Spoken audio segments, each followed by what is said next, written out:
दोस्तों, एक ऐसी मोटिवेशनल कहानी जो कि कचरे से शुरू होती है और कामयाबी तक जाती है।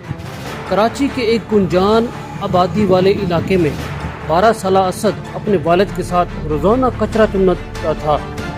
ज़िंदगी मुश्किल थी और तालीम एक ख्वाब जैसी चीज़ लगती थी, मगर असद के अंदर कुछ और ही चमक थी, कुछ अलग सोचने का जज्बा था। एक दिन असद ने कचरे में एक ख़राब मोबाइल फ़ोन का डब्बा उठाया।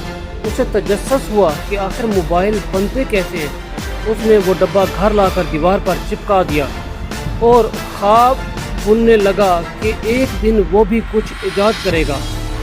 जब भी उसके हाथ कोई टूटी फूटी चीज़ आती, वो उसे जोड़ने की कोशिश करता। वक्त के साथ साथ असद ने पुराने रेडियो, पंखे और यहाँ तक कि एक पुराने कंप्यूटर के कुछ पुर्जे जमा कर लिए। वो खुद कुछ ना कुछ बनाता, ख़राब करता, फिर सीखता।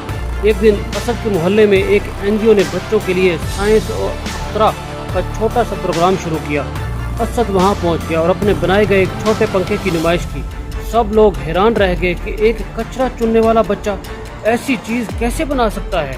NGO ने असद की जहानत को पहचाना और उसकी तालीम की जिम्मेदारी उठाई। असद दिन में स्कूल जाता और शाम को पुर्जे जोड़ता।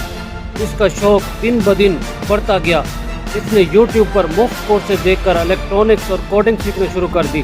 चंद सालों में असद ने एक सोलर पाउडर बैग इजाद किया जो दिन के वक्त सूरज की रोशनी से चार्ज होकर मोबाइल और छोटी LED लाइट को चला सकता था। ये इजाद खास तौर पर उन बच्चों के लिए थी जो अंधेरे में पढ़ नहीं सकते थे। इस इजाद ने सोशल मीडिया पर धूम मचा दी। एक मकामी अखबार ने असद की कहानी छापी, कचरा चुनने वाला बच्चा मुस्तकबिल का मौजूद। फिर एक दिन असद को नेशनल यूथ इनोवेशन अवार्ड के लिए नामजद किया गया। वो स्टेज पर गया जहां बड़े बड़े लोग बैठे थे और असद ने अपनी कहानी सुनाई। आंखों में चमक, ज़बान में एतमाद और दिल में जज्बा। लोगों ने खड़े होकर तालियां बजाईं।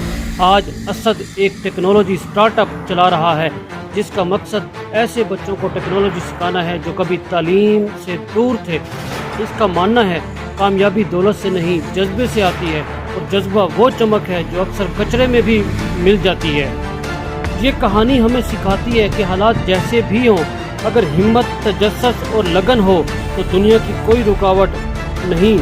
जिद्दत सिर्फ लैब में नहीं बल्कि गलियों, कचरे और ख्वाबों में भी जन्म लेती है।